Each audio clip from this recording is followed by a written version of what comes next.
There is nothing quite as rewarding as returning after a long day at work to a place you call your home. Some of us are lucky enough to choose the environment in which we live, yet not all of us are that fortunate. Some people have to live in a specific area because of work relocation. Some people do not have much choice as to where to live because of their families.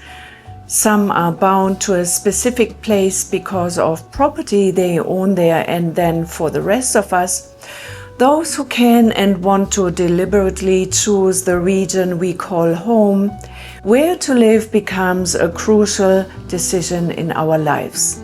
We have all been to places in this world where we felt an immediate sense of comfort, of warmth, of lightness, and at the same time we have visited areas that were the opposite of that, and we thought to ourselves, I could never live here. I myself have moved around 30 times within Germany and the US.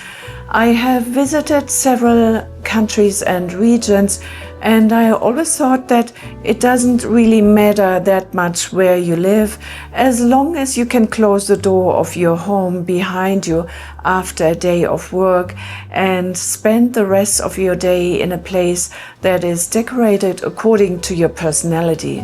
And as much that this is true to some extent, there's of course also importance being given to the environment outside of your home.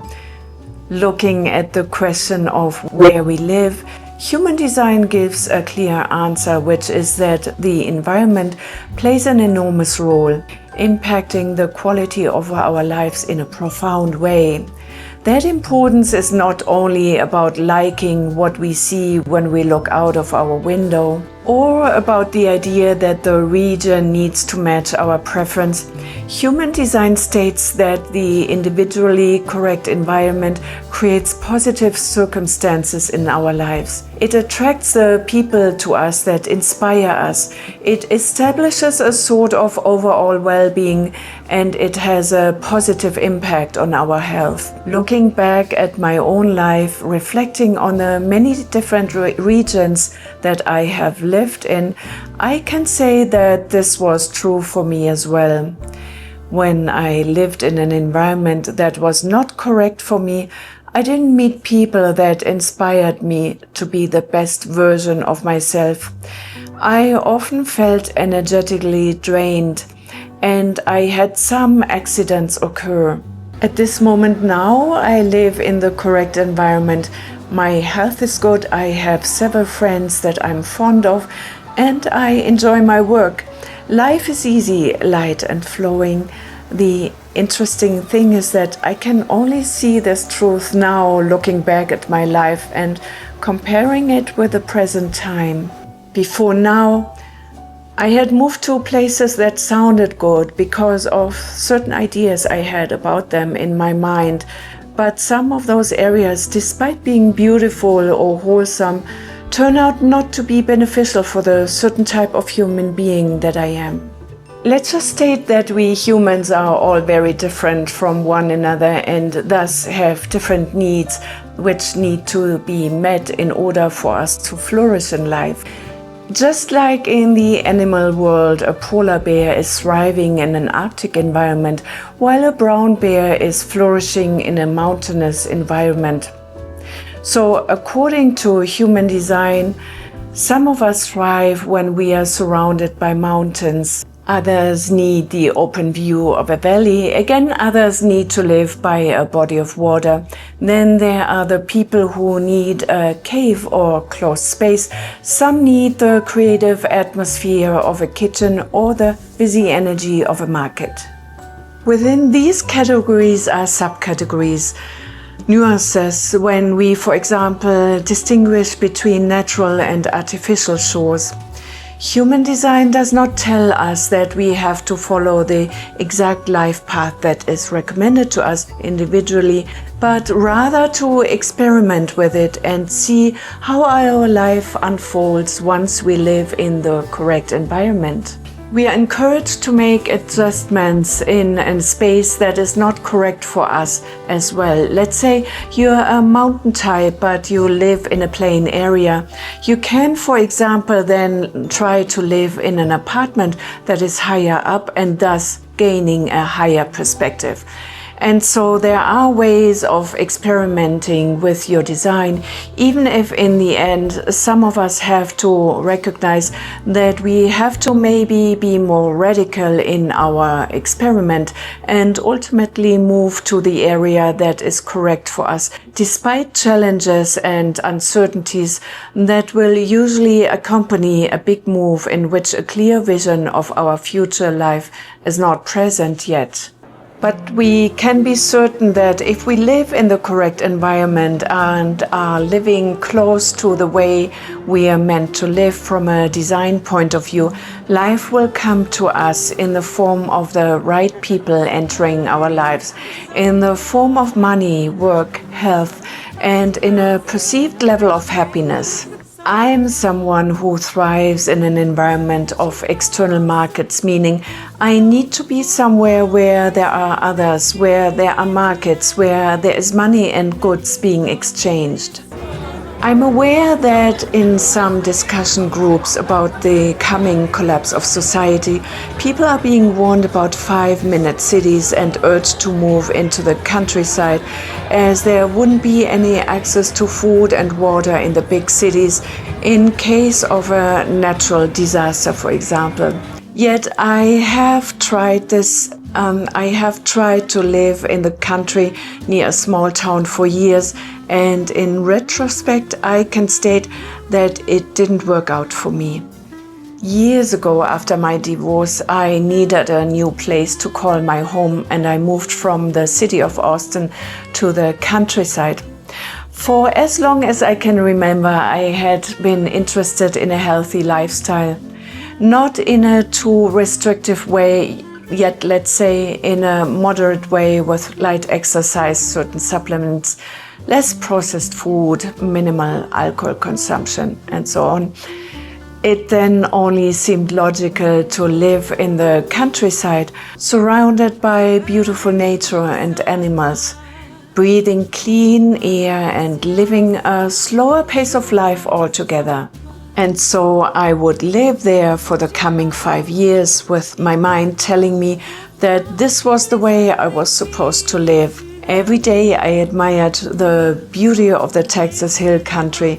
I cherished the silence of the nights without the slightest sound of traffic. I had a job that I liked, and I had some friends that I would sometimes meet for coffee. I also had at the time still my beloved dog, and my life would revolve around her needs. Life was all right, but I did not thrive. Looking back at that time now, I can see how the living situation was not ideal, with my landlord repeatedly crossing the line of my privacy. I also had an accident in which I almost lost my right eye. My dog had a serious accident, and several of my neighbors were unemployed and on drugs or alcohol. Apart from my work, I rarely left my house. I weighed about 15 pounds more than now, often feeling literally but also emotionally heavy. My financial situation was okay, but I also worked about twice as many hours as now. It wasn't until my friend and mentor Köln suggested to me that I might not live in the correct environment that I wondered how healthy my surroundings really were for me. And then, how it often goes in life, one event leads to another, and all of a sudden we find ourselves feeling moving boxes. Yet first comes the thought, and the thought was that my mind could not be trusted. The mind that had told me for the past 5 years that country living is always healthy and always wholesome. I had made up all those rationalizations about being more safe in the country in case the food supply chain broke down one day or the financial system collapsed. as here in the country all of my hunter friends would assure me that there would always be food in those extreme scenarios. Nobody should live in a big city anymore in times of uncertainty, I told myself. Yet all of these mind games of what ifs were originating from a place of fear, and fear was something that I knew I had to leave behind me if I ever wanted to thrive again. As I talked about in my first video, I felt after my dog died 4 years ago absolutely stuck in life with very little perspective or positive outlook onto my future. I did then ask the universe or God for direction, and shortly after this request I received the invitation to move to Las Vegas. Although this city has many problems, just like most large cities in the US today have, the move turned out to be very beneficial to me. As someone who is designed to live in an environment in which people meet, converse, exchange goods and services, share similarities, observe their differences, and so on, the negative aspects of a city such as Las Vegas don't seem to affect me very much. I sleep very well despite living close to the Strip. The crime rate does not impact me as I stay in safe areas most of the time, and the summer heat is temporary and I tolerate it much more than the humid climate of Texas. What I found over the past 3 years of living here in Las Vegas is that we can all extract out of life the qualities that benefit us individually in very different ways. We can thrive in places to which we belong. In those specifically correct places, we'll find the right network of friends. Our health will thrive if we treat our bodies well, and we will have everything we need. Actually, we don't even have to find those things that ultimately bring us a sense of happiness into our lives. In my perspective, life itself will bring those things to our doorsteps if we lay the groundwork of living according to our design. To recognize that we have finally found a place which feels like home, which stands out from all those other areas in the past that never quite resonated with us, is quite a blessing. Some say that Vegas is too artificial, too loud, too expensive, and while this might be true, I find that I can select from this lifestyle here those elements which inspire me, which motivate me, which add to my life and to my unique life story. We fabricate a story of our lives with all those different aspects, circumstances, and people that complement each other, as we are the writers, the creators, the manifestors of that very unique story. What I like about city life is that it is full of contrast and that it can be filled with different experiences over the span of just 24 hours. You can wake up in the morning having some quiet time in your home, then go out in nature, contemplating and appreciating the beauty of it, come back and go and do your work, whatever it may be, and then end the day attending a show or a concert, admiring the artistry, the beauty, the creativity of what you're watching. I don't walk the Strip very often as there are a myriad of local restaurants and businesses people living here can frequent, but when I do, I always enjoy it as there's so much to see and so much to do. The water situation is indeed concerning, with Lake Mead's water levels coming down a few feet every year. But I also am aware of the fact that in the past I have lived many times in potential future scary scenarios in my mind, just to realize that I was never fully in control of my destiny anyway. The saying seems true that youth is wasted on the young, as I too, now at the age of 57, come to the conclusion that many of our problems are only in our reality because we perceive them as problems.